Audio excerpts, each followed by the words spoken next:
Record. Okay.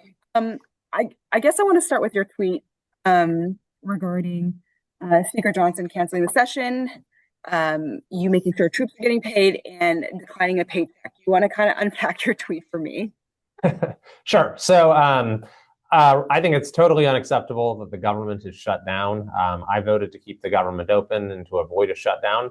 I did the same thing during the Biden administration, always voted to keep the government open and avoid a shutdown. A shutdown is an absolute failure, is absolutely failing the American people.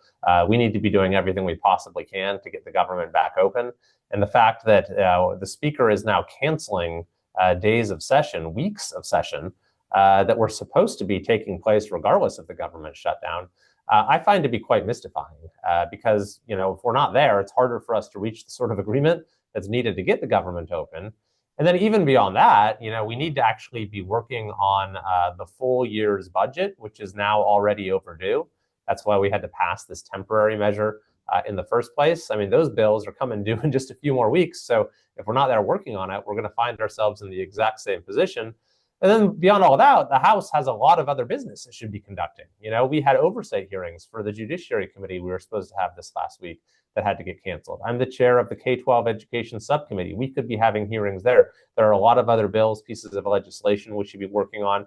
So the decision to cancel 3 straight weeks of session for the U.S. House of Representatives, it's really, in my experience, unprecedented, and there's no justification for it.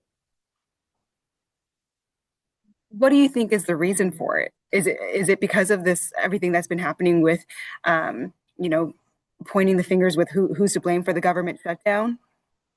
I honestly don't know. I don't think there's any rational reason to have the House of Representatives not there, which is why I'm going to be there next week, even though the Speaker has declined to actually allow the House to operate. I know that some of my colleagues on the other side of the aisle will be there as well. And so I'm saying, look, my door is open. I am looking to work with anyone who wants to work together. The American people are given the government that they're paying tax dollars for. And do you want to touch on you not accepting a paycheck during this time? Why did you feel like that was important for you to stay during this time? Yeah, I mean, I think that we're in a situation now where members of our military are going to be asked to forego paychecks, TSA agents, air traffic controllers. I think that's absolutely unacceptable. So at the very least, this is my gesture to say that if you have to make this sacrifice, then I will as well. It's only fair, even though I'm doing everything I can to prevent this. It's one of the things that we could do, actually, if we were back in Washington, D.C. We could pass a measure that has broad bipartisan support to make sure that our troops get paid. Even if we can't end the shutdown right away, we could do that. But by not having the House in session, the Speaker is making it so we can't do that. There are other members of your party across the nation that have kind of come out and just essentially said that, while initially they weren't a fan of the Affordable Care Act, they see the importance of that, and seeing how their constituents were impacted if, those benefits weren't extended. What does it say to you when, members of your own party are aligning with some on the other side during this time? Well, I certainly count myself among those who are extremely concerned about the potential rise in healthcare premiums for a lot of my constituents. And so there does need to be a deal on this issue of making sure that people don't suddenly this year see this huge hike in their premiums. The cost of living in California is already too high. So there needs to be a deal on that issue. And frankly, if we could do that deal now in a way that opens the door to ending the shutdown sooner, to ending it immediately, then I think we absolutely should pursue that. And of course, the other big thing today is, employees being furloughed or fired. It's for a bunch of different departments are impacted during this time. Can you just react, first of all, in terms of the ongoing firings and furloughs right now? Well, this is one of the many terrible consequences of a shutdown, is that people are being furloughed. A lot of people are being furloughed. You have, as I said, members of the military and other vital employees who are having to show up at work, but not getting paid for it. You have critical government services that are being shut down or understaffed. You have just things like national parks, museums that are inaccessible. You have people in the private sector, contractors who work with government, who are now, having issues and are having to furlough their own employees. In this sort of domino effect. So this needs to end. We need to get the government shutdown over with. That's why I voted to avoid a government shutdown in the first place.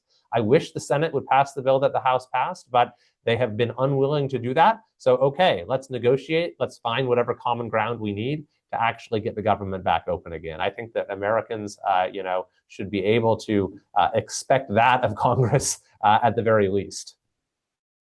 I know you said, you're going to be in DC next week to do whatever you can while all this is ongoing. But I know you've expressed some frustrations in the past, especially with your redistricting legislation. That because the speaker hasn't made that a priority, and now with the speaker canceling these things, I guess. I mean, do you have faith that things are going to be moving along productively relatively soon, given all the roadblocks that you have experienced in the last couple months? I certainly hope so. I mean, the longer the shutdown goes on, the worse it is for our country. So I'm hopeful that before too long, sanity will prevail here, and we can come together and reach whatever sort of bipartisan consensus is needed to get things moving again. And this last question for you, for the regular person at home that might be impacted by this, and it's just so over the fact of it's this person or that person to blame, is just like, can we just get this moving Right. on? What do you have to say for that person, especially who's relying on a paycheck? Yeah, well, I'm saying I had to say, on behalf of the United States Congress, I apologize. Even though I voted to keep the government open and have tried to stop this from happening, it is an institutional failure of Congress. It's a symptom of the gridlock and the excessive partisanship that unfortunately has become far too common in Washington, D.C.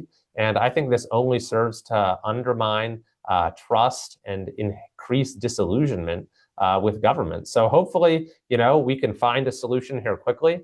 That's what I'm going to DC to go and work on and try to make happen as quickly as I can, even if the leadership of my party has taken a different approach. And so hopefully we can get things open quickly and restore the trust that people that are losing in our government right now.